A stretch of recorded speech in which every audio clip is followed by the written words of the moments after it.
owner-operators. When a mega carrier collapses, thousands of trucks disappear off the road. So that reduces capacity, which means rates will eventually go up. But I'm not saying it's going to happen overnight, but it will shift. The freight recession is weeding out the weak, not the small, not the new, but the weak. And mega carriers with poor management and huge debt, those loads are the first to fall.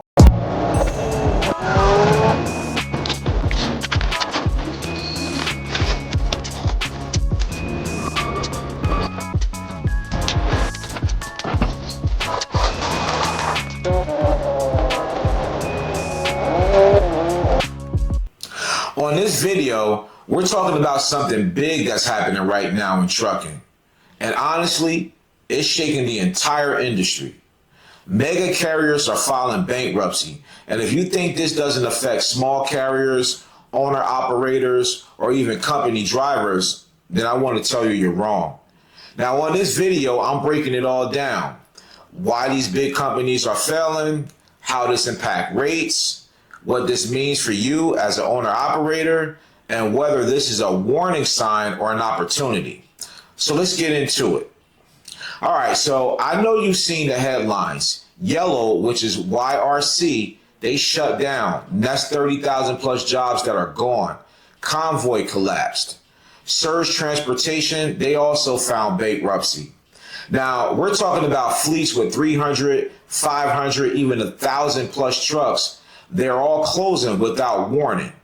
Even recently, more mid-sized and large carriers have quietly shut their doors because they couldn't survive the freight market. And I want you to notice something. Small carriers aren't the only ones struggling anymore. Now it's the giants. That tells you that the economy is shifting. Let me break it down simple so anybody can understand. Number one, they grew too fast. Mega carriers expanded during the pandemic boom. That's when rates were sky high and freight was everywhere. Everybody ate. But they scaled like rates would stay that way forever. And the truth is, they didn't, as we all know. Number two, operating costs is skyrocket. The fuel, the maintenance, insurance, equipment loans, all of that just went up. Now, many of these companies were financing hundreds of trucks. They were thinking that the volume would carry them, but it didn't. Now, number three, they relied on cheap drivers. Mega carriers survived by hiring new drivers with minimum experience, underpaid drivers, foreign drivers, drivers on percentage-based contracts, and when rates crashed, those models also collapsed. Number four, brokers squeezed the margins. Some of these megas were hauling for negotiated contract rates that were based on 2021 pandemic numbers. But the cost to run a business in 2024 or 2025, that has gone up. And number five, shippers, they're shifting freight to rail, all right, regional carriers and direct partnerships. Mega carriers aren't as flexible. Shippers are leaving. Now, this is where it gets real. Owner-operators. When a mega carrier collapses, thousands of trucks disappear off the road. So that reduces capacity, which means rates will eventually go up. But I'm not saying it's going to happen overnight, but it will shift. Now, small carriers, you actually win from this. Why? Because shippers want more dependable partners. They want more flexible local regional fleets, and they want companies that pick up the phone and also companies that don't lose freight in the giant system. Small carriers can eat in this new market, but only the ones who have their business tight. Now, company drivers, at these mega carrier companies, some of the things you might see is pay cuts. You'll see route cuts, all right? You'll also see layoffs. And then a lot of the drivers are getting less miles. Now, at small companies, you might see better stability because they're fighting to keep quality drivers. Let me make this simple. The freight recession is weeding out the weak, not the small, not the new, but the weak. And mega carriers with poor management and huge debt, those loads are the first to fall.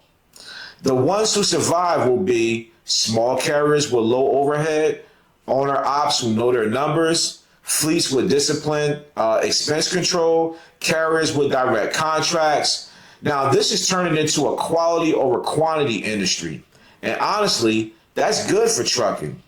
So here are the moves, right? These are things that you should know.